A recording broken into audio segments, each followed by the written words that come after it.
নমস্কার বন্ধুরা, আশা রাখি তোমরা সবাই ভালো আছো। নিখিল কুহু ট্রাভেল ব্লগে তোমাদের সকলকে স্বাগতম।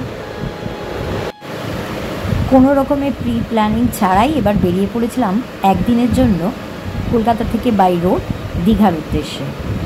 দীঘায় নতুন জগন্নাথ ধাম হয়েছে, সেই জগন্নাথ দেবের মন্দিরটা কেমন তার খুঁটিনাটি সব প্রশ্নের উত্তর নিয়ে এই ব্লগটা তোমাদের সাথে শেয়ার করলাম। নতুন বন্ধুদের সবিনয় নিবেদন করে জানাচ্ছি যে আমাদের চ্যানেলটা নতুন, তো যারা নতুন তারা আমাদের চ্যানেলের পাশে থাকবেন এবং প্লিজ আমার চ্যানেলটা একটু সাবস্ক্রাইব করবেন। ভালো লাগলে অবশ্যই লাইক, কমেন্ট আর শেয়ার করবেন।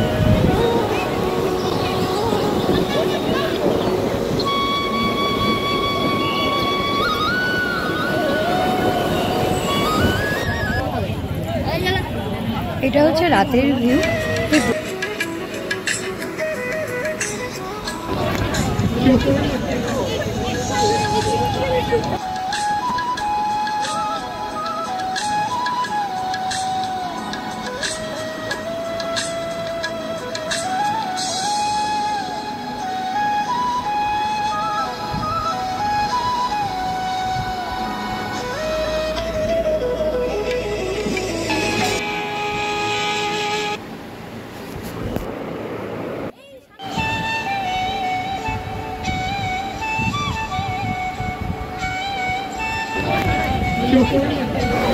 চলুন এবার আমাদের সঙ্গে মন্দিরের ভিতরের দিকে যাওয়া যায়। তবে দিনের বেলা খালি পায়ে এই পাথরের উপর দিয়ে সত্যি একটু কষ্টকরই হবে।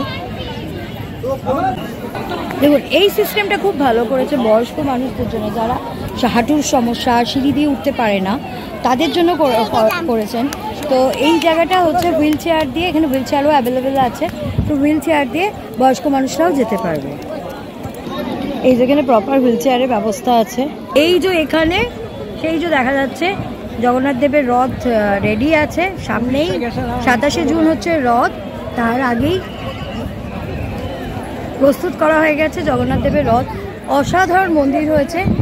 যুগ যুগ ধরে মমতা ব্যানার্জিকে এই মন্দিরের সৃষ্টিকর্তা মানে তৈরি আমাদের গভর্নমেন্টের মাধ্যমে উনি সব যে দীঘা কেন ওয়েস্টবেঙ্গলের মানুষকে উপহার দিয়েছেন, সত্যি আমরা সবাই ওনার কাছে কৃতজ্ঞ।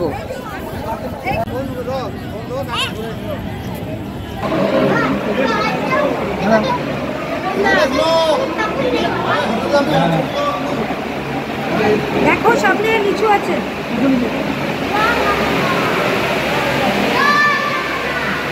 জোরে জোরে বলো।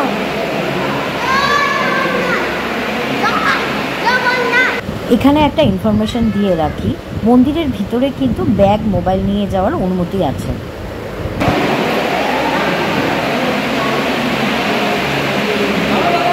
দাঁড়া বাবা, বাবা আসো।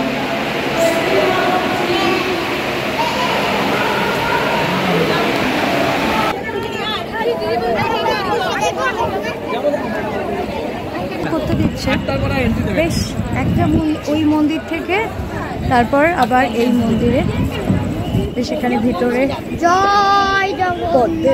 গেছে।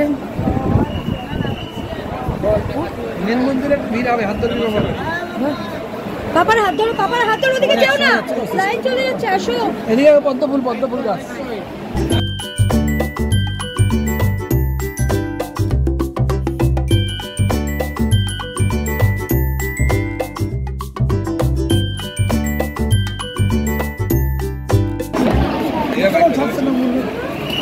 বেশ মোটা মোটা কাঠের দরজা,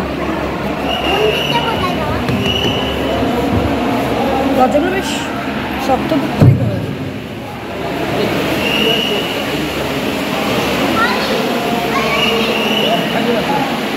চলো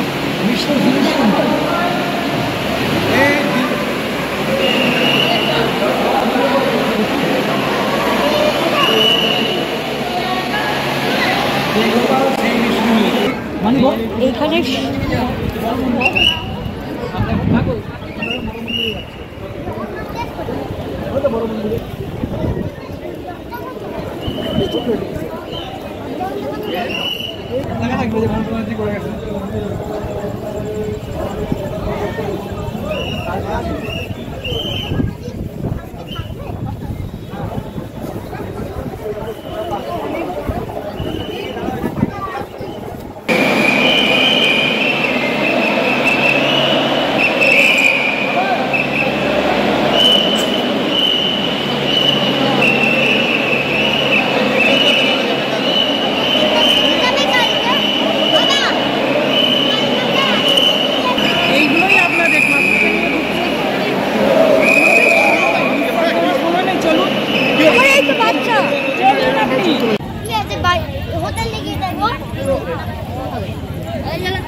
এটা হচ্ছে রাতের ভিউ।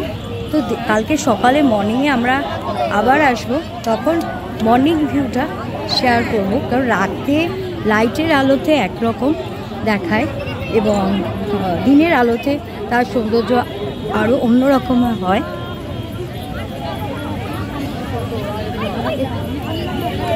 দীঘার এসে এই জগন্নাথ দেবের কাছে থাকা সত্যি এটা একটা উপরি পাওনা।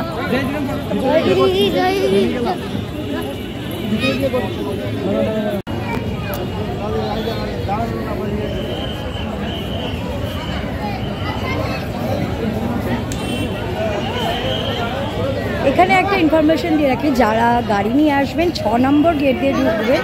তো ওই গেটটা এখানকে যারা পুলিশ বলুন আদার্স যারা এখানে মেনটেন করছে, লাইন মেনটেন, তার বলে 6 নম্বর গেটে হচ্ছে ফাঁকা থাকে, যেহেতু এটা একদম নিউ দীঘার একদম বিচের কাছেই একদম। তো এই জায়গাটাতে একটু জ্যাম বেশি হচ্ছে, লাইন মেনটেন ঠিকমতো শুরু থেকে হচ্ছে না। আমরা জাস্ট ঢুকলাম, 8টা অবধি মন্দির রাত্রে খোলা থাকে, সকাল 6টা থেকে। হ্যাঁ সেটাই তো। আরেকটা ইনফরমেশন দিয়ে রাখি, যেটা হলো জগন্নাথ দেবের মাসির বাড়ি কিন্তু ঠিক জগন্নাথ ধামের ঠিক উল্টো দিকেই তৈরি হচ্ছে, যার কাজ এখনো সম্পূর্ণ হয়নি।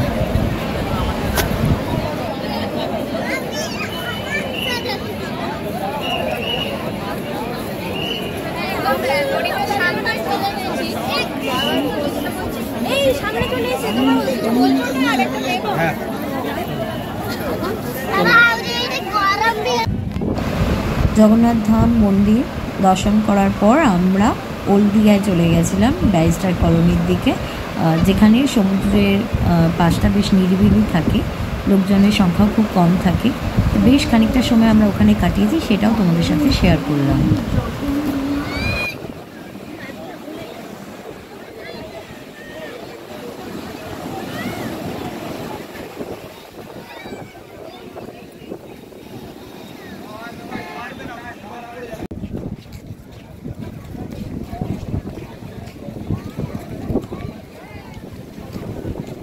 এত এত এখানে দোকান, এই যে ফুটপাতে নিয়ে বসেছে, এই একটা টুরিস্ট স্পট এখানকার কত মানুষের ইনকামের পথ করে দেয়, আয়ের পথ করে দেয়।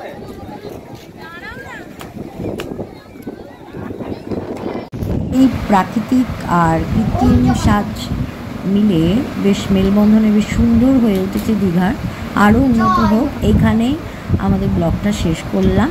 কেমন লাগলো কমেন্ট বক্সে জানাবেন কিন্তু।